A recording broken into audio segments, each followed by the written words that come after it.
Raj TV நேயர்களுக்கு வணக்கம் and welcome to நடிகர் திலகம் சாவித்ரி. நம்ம நிகழ்ச்சியில் சாவித்ரி அவர்களுடைய திரை பயணத்தில் நடந்த பல சுவாரஸ்யமான விஷயங்கள் தான் பார்த்துட்ருக்கோம். இன்றைக்கி நிகழ்ச்சியிலையும் உங்களுக்காகவே இன்னும் பல அற்புதமான விஷயங்கள்லாம் காத்துட்ருக்கு. வாங்க நம்ம நிகழ்ச்சிக்குள்ளே போகலாம்.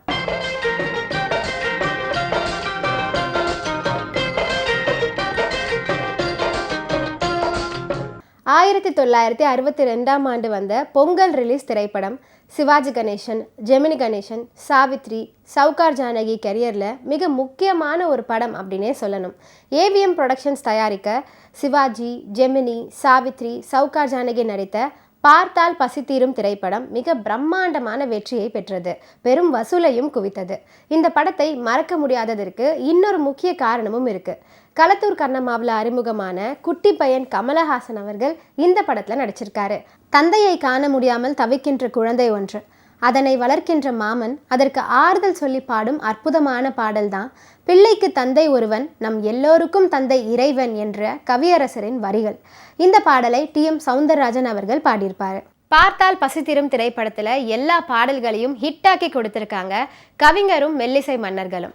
அன்று ஊமை பெண்ணல்லோ என்ற பாடல் வித்தியாசமான முறையில் ஆனா ஆவண்ணா சொல்லிக் கொடுப்பது போலவே மெட்டமைக்கப்பட்டது. ஏ.எல். ராகவனும் பி. சுசிலாவும் பாடியிருக்காங்க. அன்று ஊமை பெண்ணல்லோ என்ற பாடல் பார்த்தால் பசி தீரும் திரைப்படத்தில் மிகவும் ஸ்பெஷலான பாடல் அப்படின்னே சொல்லலாம். ஏன்னா இந்த பாடல் திரைப்படத்தில் 2 முறை இடம் பிடிச்சிருக்கும்.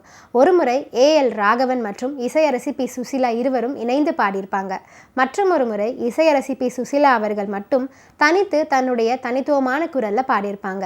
அந்த பாடலும் உள்ளத்தை உருக்கும் பாடலாக திரைப்படத்தில் இடம் பிடிச்சிருக்கும். இந்த பார்த்தால் பசி தீரும் திரைப்படத்தில் யாருக்கு மாப்பிள்ளை யாரோ என்ற பாடல் இடம் பிடிச்சிருக்கும். இந்த பாடலை பி. சுசிலா அவர்கள் தான் பாடியிருக்காங்க. பிள்ளைக்கு தந்தை ஒருவன், நம் எல்லோருக்கும் தந்தை இறைவன் என்ற பாடலில் சிவாஜி சிறுவன் கமலை தூக்கி வைத்து தூங்க வைக்கும் போதே தன் துயரம் சொல்லுகிற பாடலாக அமைஞ்சிருக்கும்.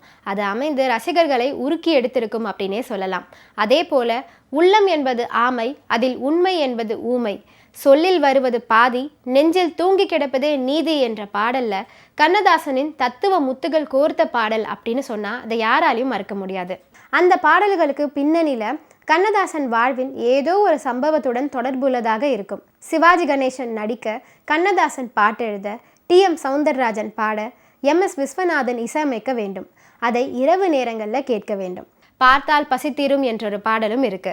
இந்த பாடலை பி. சுசிலா அவர்கள் தான் பாடியிருக்காங்க. கொடி அசைந்ததும் காற்று வந்ததா, காற்று வந்ததும் கொடி அசைந்ததா என்ற கேள்விகளால் தொடுக்கப்பட்ட பாடலை டி.எம்.எஸ். அவர்களும் சுசிலா அவர்களும் இணைந்து பாடியிருப்பாங்க. இன்னைக்கு நடிகர் திலகம் சாவித்ரி நிகழ்ச்சியில் பல சுவாரஸ்யமான விஷயங்கள்லாம் நான் சொன்னேன். இதெல்லாம் கேட்டு ரசிச்சிருப்பீங்கன்னு நினைக்கிறேன். இந்த நிகழ்ச்சியை தொடர்ந்து பாருங்க. நன்றி, வணக்கம்.